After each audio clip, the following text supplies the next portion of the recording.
कहानी का शीर्षक, अगर खुद को बदलना है तो इन 10 जगहों पर चुप रहो भूमिका। वर्षों पहले मगध राज्य के एक शांत जंगल में गौतम बुद्ध अपने कुछ प्रिय शिष्यों के साथ भ्रमण कर रहे थे।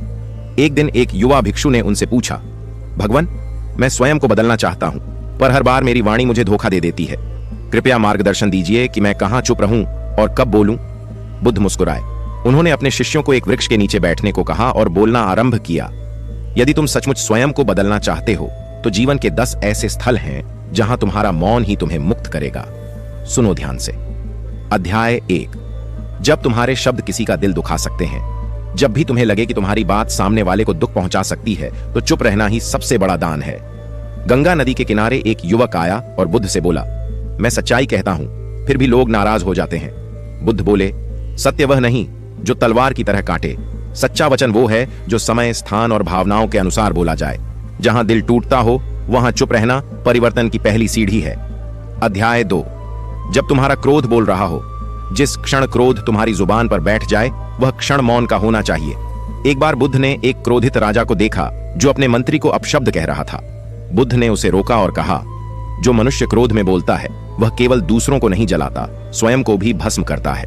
मौन उस अग्नि को शांत करता है जो भीतर से तुम्हें नष्ट कर रही होती है। अध्याय 3। जब तुम पूरी सच्चाई नहीं जानते, आधा ज्ञान पूरा विनाश करता है। एक भिक्षु ने दूसरे पर चोरी का आरोप लगाया। बुद्ध ने पूछा, क्या तुमने स्वयं उसे चुराते देखा? नहीं, भिक्षु बोला, मैंने सुना है। बुद्ध ने कहा, जो सुना है वह ध्वनि है, जो देखा है वह अनुभव, जो ना सुना ना देखा वहां चुप रहो। चुप रहना वहां बुद्धिमत्ता है। अध्याय 4। जब कोई तुम्हारी आलोचना कर रहा हो, चुप रहकर आलोचना को सुनना तुम्हारी आत्मा को मजबूत करता है। राजगृह की एक सभा में जब किसी ने बुद्ध को ढोंगी कहा, बुद्ध केवल मुस्कुराए। शिष्य चकित हुए। भगवान, आप कुछ बोले क्यों नहीं? बुद्ध बोले, जब कोई तुम्हें उपहार देना चाहे और तुम उसे स्वीकार न करो तो वह उपहार किसका रहता है? आलोचना भी वैसी ही है, स्वीकार मत करो, मौन रहो। अध्याय 5। जब सामने वाला सुनने को तैयार ना हो, बुद्धि वहीं बोली जाती है जहाँ हृदय सुनने को तैयार हो। एक युवक बार बार पूछता, ध्यान क्या है? बुद्ध उत्तर नहीं देते। तीसरे दिन युवक चिल्लाया, आप उत्तर क्यों नहीं देते? बुद्ध बोले, तुम पूछते हो समझने के लिए नहीं, परखने के लिए। जो परखने आए वहाँ उत्तर नहीं, मौन उपदेश देता है। अध्याय 6। जब तुम्हें अपनी ही बात का अहंकार हो, अगर तुम ये समझते हो कि तुम्हारा ज्ञान सबसे श्रेष्ठ है तो चुप रहो, यही विनम्रता है। एक विद्वान पंडित ने बुद्ध से कहा, आपकी सारी बातें मैं पहले से जानता हूँ। बुद्ध बोले, यदि तुम सब जानते हो तो क्यों बोलते हो? सत्य जानने वाला मौन हो जाता है क्योंकि उसे खुद को साबित करने की आवश्यकता नहीं रहती। अध्याय 7। जब तुम दुख में हो, दुख में बोली गई हर बात बाद में पछतावा बन जाती है। एक शिष्य रोते हुए बुद्ध के पास आया, मेरी मां मर गई, मैं सबको कोस रहा हूँ। बुद्ध बोले, दुख में हृदय कांपता है पर वाणी को थाम लो, चुप रहो, वो दुख तुम्हें भीतर से परिष्कृत करेगा। अध्याय 8। जब समय तुम्हारे पक्ष में ना हो, हर बात का एक समय होता है। जब समय ना हो तो चुप रहो क्योंकि मौन भी रणनीति है। एक बार एक गांव में बुद्ध को बोलने नहीं दिया गया। वे 3 दिन चुप रहे। चौथे दिन लोग उनके चरणों में गिर पड़े, कृपया कुछ कहिए। बुद्ध बोले, जब तुम सुनने के लिए तैयार हो तभी वचन का बीज बोया जा सकता है। अध्याय 9। जब तुम्हें किसी का अपमान करने की इच्छा हो, जहाँ वाणी किसी को नीचा दिखाने की इच्छा से भरी हो, वहाँ मौन रहना तब है। देवदत्त ने बुद्ध को सभा में नीचा दिखाने की कोशिश की। बुद्ध कुछ नहीं बोले। बाद में शिष्य ने पूछा, आपने उसे उत्तर क्यों नहीं दिया? बुद्ध बोले, यदि मैं भी उसकी तरह बोलता तो मुझमें और उसमें क्या अंतर रह जाता। अध्याय 10। जब तुम ईश्वर या ब्रह्मांड से जुड़े हो, जब तुम ध्यान में हो, जब सांस तुम्हारे साथ संवाद कर रही हो, तब चुप रहो क्योंकि वहीं परम सत्य उतरता है। सारनाथ की एक गुफा में बुद्ध ध्यान में बैठे थे। पास बैठे शिष्य को प्रकाश दिखाई दिया। बुद्ध ने आंखें खोली और कहा, उस प्रकाश को केवल वही देखता है जो भीतर शांत होता है, और वह मौन से आता है। मौन सबसे बड़ा परिवर्तन। बुद्ध बोले, हे भिक्षुओं, जो इन 10 अवसरों पर मौन धारण करता है वो स्वयं को बदलने की राह पर है। मौन कोई कमजोरी नहीं, ये सबसे बड़ा साहस है। मौन वह दीप है जो भीतर का अंधकार हरता है। शिष्य नतमस्तक हो गए और वह युवक जिसने प्रश्न पूछा था मौन में उतर गया। वर्षों बाद वह स्वयं एक ज्ञानी बन चुका था, एक ऐसा साधक जिसकी मौन उपस्थिति ही उपदेश बन चुकी थी। अध्याय 11। जब तुम्हें लगता है कि तुम्हारा मौन तुम्हारी हार है। बुद्ध के पास एक बार एक योद्धा आया। वह हारा हुआ था, अपमानित और मौन। बुद्ध ने पूछा, क्यों चुप हो? योद्धा बोला, लोग कहते हैं कि मैं डरपोक हूँ क्योंकि मैं विरोध नहीं करता। बुद्ध ने उसकी ओर देखा और कहा, यदि तुम्हारा मौन तुम्हारे अहंकार को तोड़ रहा है तो वह हार नहीं, विजय है। जो चिल्लाकर जीतते हैं वे केवल युद्ध जीतते हैं, जो चुप रहकर स्वयं को जीतते हैं वे जीवन जीते हैं। अध्याय 12। जब कोई तुम्हारे अतीत को उछाले, तुम्हारा अतीत कोई बंधन नहीं है, पर जो उस पर प्रतिक्रिया करता है वही बंध जाता है। एक महिला सभा में आए और चिल्लाई, बुद्ध तुम भी तो एक राजकुमार थे। सब कुछ छोड़कर भाग गए। भीड़ ने सोचा अब बुद्ध उसे उत्तर देंगे, पर बुद्ध ने केवल अपनी दृष्टि नीचे की और चुप रहे। शिष्य बोले, भगवान आपने कुछ नहीं कहा। बुद्ध मुस्कुराए, जो जल चुका है उसे फूंक मारने से राख ही उड़ती है। प्रतिक्रिया से अतीत नहीं बदलता, चुप रहने से भविष्य बनता है। अध्याय 13। जब लोग तुम्हें नीचा दिखाने की कोशिश करें। बुद्ध के एक अनुयायी को बार बार गांव वाले अपमानित करते थे। वह दुखी होकर बुद्ध के पास आया और कहा, मैं अब इस गांव को छोड़ना चाहता हूँ। बुद्ध बोले, क्या वे तुम्हारे मौन को भी अपमान समझते हैं?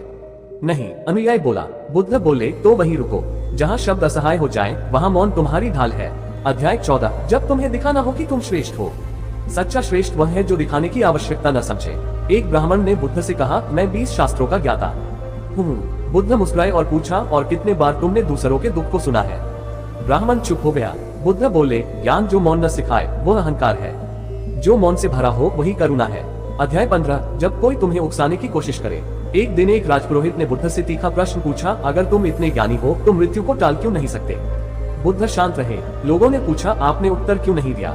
बुद्ध बोले, जिसका उद्देश्य ज्ञान नहीं केवल तर्क है, वहाँ उत्तर नहीं केवल मौन ही शांति लाता है। अध्याय 16। जब तुम्हारी वाणी सत्य हो पर समय अनुचित हो। एक शिष्य ने देखा कि उसका सह भिक्षु चोरी कर रहा है। वह बुद्ध के पास दौड़ते हुए आया, भगवान मैं सबको बताऊंगा कि वह चोर है। बुद्ध ने पूछा, क्या तुमने पहले उसकी पीड़ा को समझा है? नहीं, शिष्य बोला। बुद्ध बोले, सत्य को बोलने से पहले करुणा जरूरी है। जब तक मन निर्मल न हो तब तक मौन ही तुम्हारा धर्म है। अध्याय 17। जब तुम भीड़ में हो, भीड़ में जो बोलता है वह भीड़ बन जाता है, और जो मौन होता है वही रचता है समाज। बुद्ध एक उत्सव में गए। वहाँ शोर शराबा था। किसी ने पूछा, भगवान आप क्यों शांत हैं? बुद्ध बोले, भीड़ में बोलने से केवल शोर बढ़ता है और चुप रहने से भीतर सुनाई देता है जो सत्य है। अध्याय 18। जब भीतर द्वंद्व चल रहा हो, जब मन में प्रश्न हो तो पहले बाहर नहीं भीतर उतरना चाहिए, और वह मौन से होता है। एक युवा भिक्षु ने बुद्ध से कहा, मैं बहुत उलझ गया हूँ। बुद्ध बोले, जाओ 7 दिन तक एक शब्द मत बोलो और केवल सांस देखो। 7वें दिन वह लौटकर बोला, अब प्रश्न नहीं केवल उत्तर है। बुद्ध बोले, क्योंकि मौन वह सेतु है जो आत्मा को आत्मा से जोड़ता है। अध्याय 19। जब तुम्हें अपनी गलती का एहसास हो। गलती पर मौन पश्चाताप है, और पश्चाताप ही पहला प्रायश्चित। एक भिक्षु ने ध्यान में सोने का प्रयास किया और गलती से अपने साथी का भोजन खा लिया। वह बहुत दुखी हुआ और बुद्ध के पास आया, क्या मैं पापी हूँ? बुद्ध बोले, नहीं, अगर तुमने गलती स्वीकार कर ली और मौन में प्रायश्चित किया तो वह गलती नहीं रही, वह तुम्हारा गुरु बन गई। अध्याय 20। जब परम सत्य सामने हो। बोलना समझ है, सुनना श्रद्धा है, और मौन होना बोधि है। बुद्ध अंतिम समय में केवल मुस्कुरा रहे थे। एक शिष्य ने पूछा, भगवान क्या आप कुछ नहीं कहेंगे? बुद्ध की आंखों से आंसू निकले। शिष्य समझ गया, परम सत्य को कहा नहीं जा सकता, केवल मौन से छुआ जा सकता है। अध्याय 21। जब तुम्हें किसी को क्षमा करना हो। एक साधु ने बुद्ध से पूछा, यदि कोई बार बार मेरा अपमान करे तो क्या मैं उसे क्षमा करता रहूं? बुद्ध बोले, क्षमा शब्दों से नहीं होती। जब तुम मौन होकर किसी को क्षमा कर पाते हो तब वह क्षमा तुम्हारे भीतर जड़ पकड़ती है। पर मैं उसे बताऊं तो सही कि मैंने क्षमा किया। बुद्ध मुस्कुराए, जब तुम बताओगे तो अहंकार बोलेगा, जब तुम चुप रहोगे तो आत्मा क्षमा करेगी। अध्याय 22। जब तुम्हारा हृदय टूट जाए। एक शिष्य का प्रेम विवाह विफल हो गया। वह रोता हुआ बुद्ध के पास आया। बुद्ध ने कहा, कुछ मत कहो, केवल बैठो और सांस पर ध्यान दो। वह घंटों मौन बैठा रहा। बाद में बोला, मेरे आंसू सूख गए और भीतर एक नई शांति जन्मी है। बुद्ध बोले, हृदय शब्दों से नहीं जुड़ते, वे मौन में ही चुपचाप फिर से फूलते हैं। अध्याय 23। जब कोई तुम्हारी अच्छाई का मजाक उड़ाए। गांव का एक पुरुष बुद्ध से बोला, आपके भिक्षु इतने सरल और शुद्ध हैं कि मूर्ख लगते हैं। बुद्ध ने उत्तर नहीं दिया। बाद में एक भिक्षु ने पूछा, आपने कुछ कहा क्यों नहीं? बुद्ध बोले, जब कोई रत्न को पत्थर कहे तब रत्न को क्या बदलना चाहिए? नहीं, वो मौन ही उसकी सबसे बड़ी चमक है। अध्याय 24। जब जीवन तुम्हें विपरीत दिशा में धकेले। एक व्यापारी का सब कुछ जल गया। वो बुद्ध के पास आया और बोला, मैं टूट गया हूँ। बुद्ध ने उसे चुपचाप एक तालाब के किनारे बैठा दिया।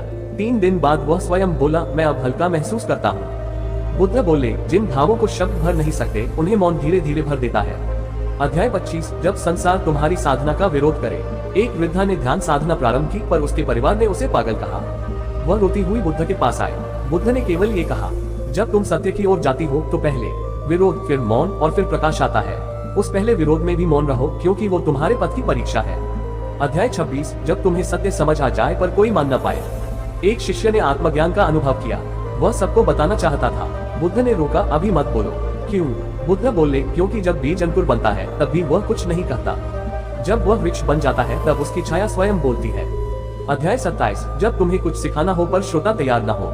एक युवक बार बार प्रश्न पूछता था पर उत्तर नहीं सुनता था। बुद्ध मुस्कुराए और कहा, शब्द बोलने से पहले जमीन को मौन से तैयार करना पड़ता है। जो सुनना नहीं चाहता उसके लिए मौन ही सबसे बड़ा उपदेश है। अध्याय 28 जब तुम्हारे अपने भी तुम्हें न समझे। बुद्ध के चचेरे भाई देवदत्त ने उन्हें मारने की योजना बनाई। सबको लगा बुद्ध कुछ कहेंगे, बदला लेंगे, पर बुद्ध चुप रहे। एक दिन शिष्य ने पूछा, आपने कुछ नहीं कहा। बुद्ध बोले, जब अपना ही पीठ में छुरा घोंपे तो मौन ही मरहम होता है। शब्द वहाँ जहर बन जाते हैं। अध्याय 29 जब तुम मृत्यु के निकट हो। एक वृद्ध भिक्षु मरणासन था। उसने बुद्ध से पूछा, अब क्या करूं? बुद्ध बोले, शब्द मत बोलो, केवल अपनी अंतिम सांस को देखो। जो मृत्यु में भी मौन देख ले वो मृत्यु से पार चला जाता है। अध्याय 30 जब मौन स्वयं बोलने लगे। एक दिन बुद्ध पूरी सभा में मौन थे। किसी ने पूछा, आज उपदेश क्यों नहीं? बुद्ध ने केवल अपने हृदय की ओर इशारा किया और फिर सबकी ओर देखा। वह मौन एक ऐसा कंपन बन गया कि लोग बिना शब्द सुने ही रोने लगे और ध्यान में उतर गए। बुद्ध ने कहा, जब मौन भीतर उतर जाए तब शब्दों की आवश्यकता नहीं रहती। मौन ही ब्रह्मज्ञान बन जाता है। अध्याय 31 जब किसी ने तुम्हारा विश्वास तोड़ा हो। एक शिष्य ने कहा, मैंने अपने मित्र पर विश्वास किया और उसने मुझे धोखा दिया। बुद्ध बोले, क्या अभी तुम उसके बारे में सोच रहे हो? शिष्य बोला, हर पल। बुद्ध ने कहा, तो तुम अब भी उसे शक्ति दे रहे हो। चुप रहो जब तुम्हारा विश्वास टूटा हो, क्योंकि मौन वह पुल है जहाँ से तुम टूटे हुए विश्वास को भीतर की संपूर्णता में बदल सकते हो। अध्याय 32 जब कोई तुम्हें नीचा दिखाए।